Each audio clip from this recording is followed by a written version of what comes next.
சமீபத்தில்தான் IPL போட்டிகள் முடிவடைந்திருந்தது. அப்படியாக நடந்து முடிந்த இந்த வருட ஐபிஎல் சீசனில் ஆரம்பம் முதல் இறுதி வரை சிறப்பாக விளையாடி இந்த வருட ஐபிஎல் கோப்பையை ஆர்சிபி அணி கைப்பற்றியிருந்தது. அதே சமயம் நம்முடைய சிஎஸ்கே அணிக்கு இந்த ஒரு ஐபிஎல் தொடர் என்பது ஏமாற்றம்தான். ஆனாலும் கூட இந்திய அணிக்கு இந்த ஒரு ஐபிஎல் தொடர் என்பது மிகப்பெரிய ப்ளஸ்ஸாக மாறியிருக்கிறது. ஏனென்றால் இந்த வருட ஐபிஎல்லில் சூரியவன்சியின் அதிரடி என்பதை யாராலும் மறக்க முடியாது. நீங்கள் சிஎஸ்கே ரசிகர்களாக இருந்தாலும், ஆர்சிபி ரசிகர்களாக இருந்தாலும், மும்பை ரசிகர்களாக இருந்தாலும், இப்படி ஐபிஎல்லில் எந்த அணியுடைய ரசிகர்களாக இருந்தாலும் சூரியவன்சியின் அதிரடிக்கும் கண்டிப்பாக ரசிகர்களாகத்தான் இருந்திருப்பீர்கள். ஏனென்றால் வெறும் 14 வயதுடைய சிறுவனான சூரியவன்சியின் அதிரடி ஆட்டம் என்பது இந்த வருட ஐபிஎல்லில் வேற லெவலில் இருந்தது.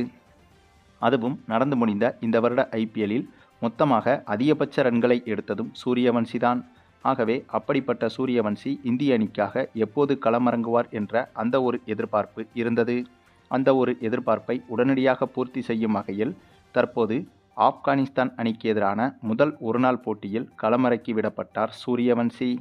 ஆமாங்க, நடந்து முடிந்த ஐபிஎல் தொடர் முடிந்த கையோடு இப்போது இந்திய அணி ஆப்கானிஸ்தான் அணிக்கு எதிராக 3 ஒருநாள் போட்டி மற்றும் 1 டெஸ்ட் போட்டியில் விளையாடி வருகிறது. அப்படியாக தொடங்கிய முதல் ஒருநாள் போட்டியில் நம்ம சூரியவன்சி ஓப்பனிங் இறங்கியிருந்தார்.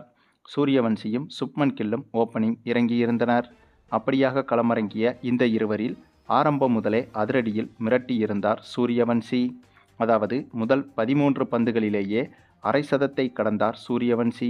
அதன் பிறகு 29 பந்துகளில் சதத்தை தொட்டுவிட்டார். அந்தளவுக்கு ஐபிஎல்லில் எங்கே விட்டாரோ அங்கே இருந்தே அதிரடியில் தொடங்கியிருந்தார் இந்த ஒருநாள் போட்டியில். அதுவும் முதல் முறையாக சீனியர் இந்திய அணிக்காக களமிறங்குகிறோம் என்ற அந்த ஒரு பயமோ பதட்டமோ இல்லாமல் களமிறங்கிய முதல் ஒருநாள் போட்டியிலேயே அடித்து வெளுத்து விட்டார் சூரியவன்சி. அடினாலும் அடி கொஞ்ச நஞ்ச அடியே இல்லைங்க. அதுவும் ஆப்கானிஸ்தான் அணியின் நட்சத்திர பவுலரும் மற்றும் உலக அளவில் நம்பர் 1 ஸ்பின்னருமாக திகழும் ரஷீத் கானின் பந்து வீச்சையே நார் நாராக கிழித்து விட்டார் சூரியவன்சி. அதுவும் ரஷீத் கான் வீசிய போட்டியின் 22வது ஓவரில் மட்டும் அந்த ஓவரில் தொடர்ச்சியாக 4 சிக்சர்கள் மற்றும் 2 பவுண்டரிகள் என விளாசியிருந்தார் சூரியவன்சி. மேலும் இந்த போட்டியில் சூரியவன்சி மட்டுமே 80 பந்துகளில் 218 ரன்கள் வரை குவித்திருந்தார்.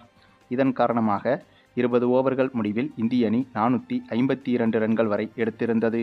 அதாவது இவ்வளவு பெரிய ரன்கள் என்பது மிகப்பெரிய உலக சாதனையாகும். ஆனால் சூரியவன்சியின் அதிரடி என்பது இந்த உலக சாதனையவே சாதாரண ஆட்டம் போல மாற்றிவிட்டது.